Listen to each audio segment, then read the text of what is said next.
Hello everyone, welcome back to my channel. आज हम संज्ञा व उसके भेदों के बारे में पढ़ेंगे। संज्ञा अर्थात नाम। हमारे चारों तरफ जो कुछ भी हम देखते हैं, चाहे फिर वह निर्जीव हो या सजीव, प्राकृतिक हो या कृत्रिम। कृत्रिम का मतलब व्यक्ति द्वारा बनाई गई कोई भी वस्तु, सब कुछ संज्ञा है, क्योंकि हर चीज़ का कोई ना कोई नाम होता है। फिर चाहे वह कोई व्यक्ति हो, वस्तु हो, या फिर किसी स्थान का नाम हो, या कोई भाव जैसे बचपन, बुढ़ापा आदि, ये सभी संज्ञा हैं, क्योंकि इनका कोई ना कोई नाम है और बिना नाम के तो किसी चीज़ की कोई पहचान ही नहीं हो सकती। और इन्हीं नामों को व्याकरण की भाषा में संज्ञा कहा जाता है। अतः संक्षेप में हम कहें तो किसी व्यक्ति, वस्तु, स्थान तथा भाव आदि के नाम को संज्ञा कहते हैं।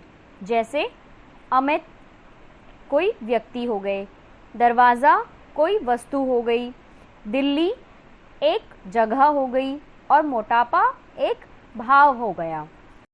आइए संज्ञा का परिचय जानने के बाद इसके भेदों के बारे में समझते हैं। मूल रूप से संज्ञा के 3 भेद होते हैं: जातिवाचक संज्ञा, व्यक्तिवाचक संज्ञा और भाववाचक संज्ञा। लेकिन इनके अलावा व्यवहारिक आधार पर विद्वानों ने संज्ञा के 2 अन्य भेद और दिए हैं, जिनमें से एक है धातु या द्रव्यवाचक संज्ञा और दूसरा है समूहवाचक संज्ञा। चलिए अब इन्हें विस्तार से समझते हैं। सबसे पहले जातिवाचक संज्ञा के बारे में बात करते हैं। जिन संज्ञा शब्दों से एक ही प्रकार के या एक जैसे प्राणियों, व्यक्तियों, स्थानों व वस्तुओं का परिचय मिलता है, उन्हें जातिवाचक संज्ञा कहते हैं। जैसे गांव, पर्वत, फूल इत्यादि। कोई एक विशेष गांव, पर्वत या फूल नहीं, बल्कि इनके सभी प्रकार इसके अंदर आ जाते हैं, इसीलिए ये जातिवाचक संज्ञा कहलाता है। इसके बाद व्यक्तिवाचक संज्ञा।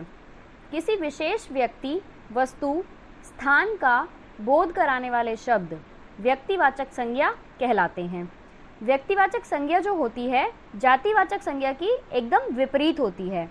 उसमें किसी भी चीज़ की संपूर्ण जाति का बोध होता है और व्यक्तिवाचक संज्ञा में किसी एक विशेष के बारे में बात की जाती है। जैसे वीर सावरकर, जो कि एक महान क्रांतिकारी थे, जिनकी जयंती अभी 28 मई को हमने मनाई भी है। विशेष स्थान जैसे नैनीताल, केदारनाथ इत्यादि। अब नंबर 3 भाववाचक संज्ञा की ओर बढ़ते हैं।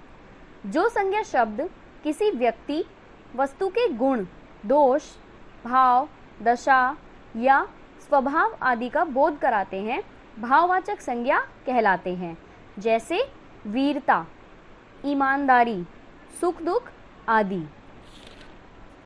वीरता, ईमानदारी, सुख दुख, ये सभी भाव आप छू नहीं सकते हैं, आप इन्हें महसूस करते हैं, इसलिए ये सभी भाववाचक संज्ञा कहलाते हैं।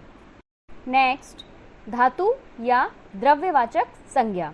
द्रव्यों व पदार्थों का बोध कराने वाली संज्ञाएं धातु व द्रव्यवाचक संज्ञाएं कहलाती हैं।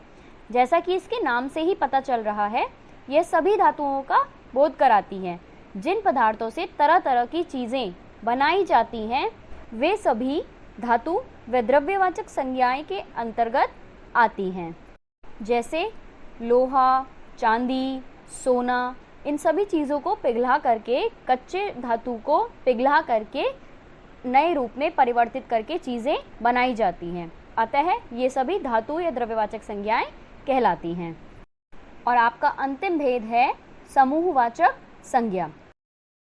किसी समूह या समुदाय का बोध कराने वाली संज्ञाओं को समूहवाचक संज्ञा कहते हैं। जैसे सेना, कक्षा, भीड़ इत्यादि।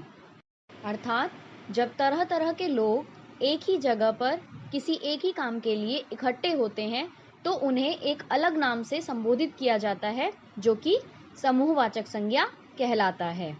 और इसी के साथ हमारा आज का टॉपिक यहीं ख़त्म होता है। घर पर रहिए, सुरक्षित रहिए और पढ़ते रहिए। धन्यवाद।